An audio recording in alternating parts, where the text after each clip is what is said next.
Shalom Ubracha, nous poursuivons avec la 8e Mishnah, Mishnah Chet du 9e Perek. Alors la Mishnah va nous expliquer ce que nous avons vu dans la Mishnah précédente, dans la Mishnah Zayin, le din de Pogemet Ktubata tout d'abord.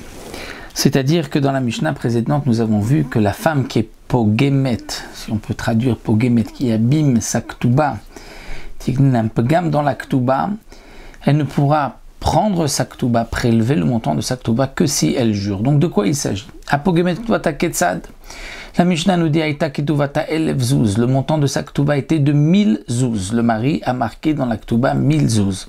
Fait Amarla, donc ils ont divorcé, elle réclame sa Ktuba et le mari lui dit Itkabal Ktubatir, tu as reçu le montant de ta Ktuba, je t'ai tout donné. Vei Omeret lo Itkabalti Elamane. Et elle dit non. Je n'ai reçu qu'une partie. Je n'ai reçu qu'un mané. Un mané, c'est 100 zouz. Donc elle dit, je n'ai reçu que un dixième du montant de la Ktuba. Donc elle est Pogemet la Ktuba. C'est-à-dire que là, elle a dit, je n'ai reçu qu'une partie. Eh bien, dans ce cas-là, l'otipara et la béchoua, si elle veut récupérer la suite, les 900 zouz, elle devra jurer qu'elle n'a pas reçu plus que cela. Ça, c'est le din de Pogemet Ktubata. Et pourquoi les Chachamim ont exigé qu'elle doit jurer? Alors, comme nous l'avons vu, c'est que généralement, la femme ou toute personne qui reçoit une partie de ce qu'on lui doit ne fait pas toujours attention combien il a reçu. Donc, pour qu'elle fasse attention combien elle a reçu la première fois, les Chachamim ont dit elle va devoir jurer. Et donc de cette manière, on est sûr que si elle dit « je n'ai reçu que 100 manées, que 100 zouz, un mané », c'est que là, elle a compté, elle sait exactement combien elle a reçu. Donc ça, c'est le premier din de Pogemet Ktubata. Donc dans ce cas-là, elle ne pourra récupérer le montant de sa Ktuba que si elle le jure. Et en vérité, c'est même dans le cas où le mari ne dit rien, même s'il ne dit pas qu'elle jure, alors elle doit aussi jurer dans tous les cas. Sauf si là, la Ktuba n'est pas pagoum, alors là, il faut qu'il dise jure. Si elle n'a pas dit, ça ne présente pas dans ce cas-là, donc là, effectivement, elle peut récupérer sa Ktuba sans chevois, sauf si le mari lui dit jure que tu n'as rien reçu. Mais dans le cas où elle est Pogemet Ktubata, là, même si le mari ne dit rien, elle doit jurer.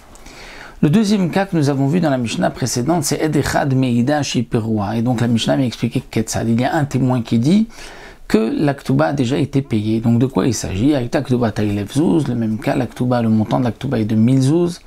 Ils ont divorcé, Ve'amarla, et le mari lui dit Itkabal Ktubatir, tu as reçu le montant de ta Ktuba, tu as tout reçu. Viomeret lo Itkabalti, et elle dit non, je n'ai rien reçu. Ve'edechad Meida Shiperua. Et il y a un témoin qui dit qu'elle a reçu le montant de sa Ktuba. Donc là, l'otipara et la bichoua. Elle ne prendra le reste, donc le montant de sa Ktuba, puisque là, elle dit qu'elle n'a rien reçu. Elle ne pourra recevoir cet argent que si elle jure, étant donné qu'il y a un témoin. Donc le témoin l'obligera à jurer. Troisième cas que nous avons vu dans la Mishnah, Minechassim Meshubadim Ketzad, c'est-à-dire que si la femme vient prendre des biens qui avaient été hypothéqués, donc les biens de son mari, et que le mari avait vendu, donc elle vient prendre le montant de sa Ktuba des acheteurs, en disant « mais ce terrain m'était hypothéqué auparavant », elle doit aussi jurer. Ketzad, Machar Nechasav Leachrim. Donc le mari avait au moment du mariage hypothéqué ses biens pour le montant de sa Ktuba, il a vendu par la suite les biens Leachrim à d'autres personnes, ils ont divorcé, elle vient prendre le montant de sa Ktuba, le mari n'a pas d'argent, n'a pas de terrain, et donc elle se retourne vinifrat minali kourot des acheteurs en disant le terrain que vous avez acheté m'était hypothéqué, donc donnez-le-moi. Eh bien l'otipara et la bichoua, elle ne pourra prendre que bichoua, que si elle jure qu'elle n'a rien reçu de la part de son mari. Si le mari était là, peut-être que le mari aurait pu lui dire jure. Donc même s'il n'est pas présent, elle va prendre des Nechassim Meshubadim, eh bien elle devra jurer. Un autre point que nous avons vu dans la Mishnah, Minirse Yetomim Ketzad. Donc lorsque elle va prendre des biens des Yetomim, des orphelins. De quoi il s'agit? Met, le mari est mort, il a divorcé, ou pas obligatoirement, même s'il n'a pas divorcé ici, c'est-à-dire qu'il est décédé et il doit payer le montant de la Ktuba de sa femme. Vinir nechasav litomim, et il a laissé des biens aux orphelins, vinifrat mina itomim, et elle vient prendre les biens des orphelins pour se faire payer le montant de sa Ktuba, l'otipara et la bishua. Elle ne pourra prendre que bishua que si elle jure. Si le mari était là, il pourrait lui dire, jure que tu n'as rien reçu. Il n'est pas là, elle va devoir donc jurer.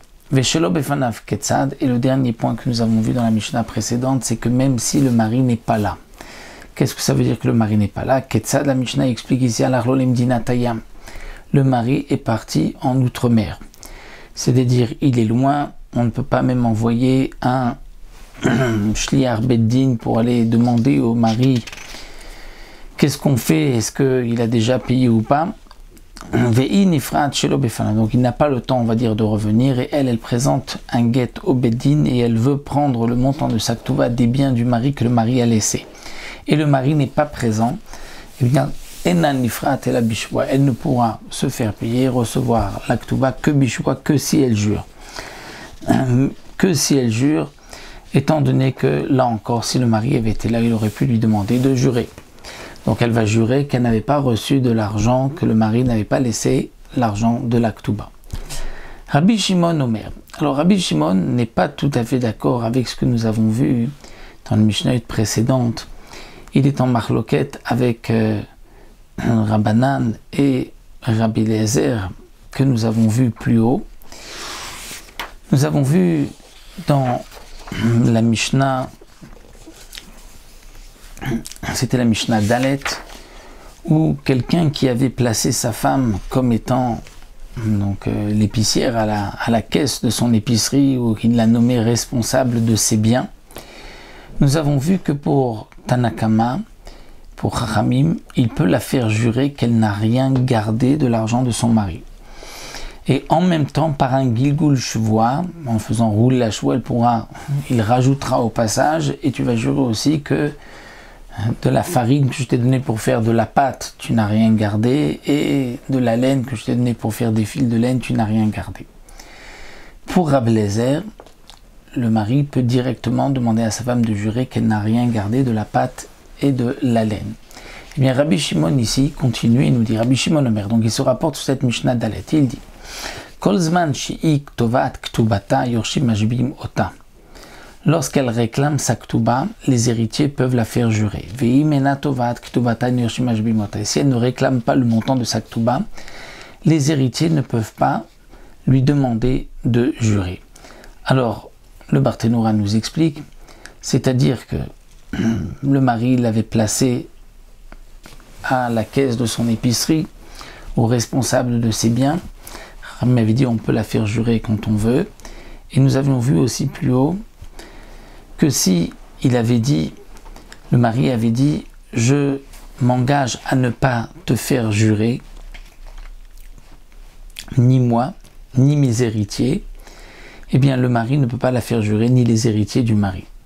Eh bien Rabbi Shimon vient dire, en vérité, lorsqu'elle réclame sa ktuba, c'est là que les héritiers peuvent la faire jurer, même si le mari avait dit, je ne te ferai pas jurer, ni toi, c'est-à-dire ni moi, ni mes héritiers.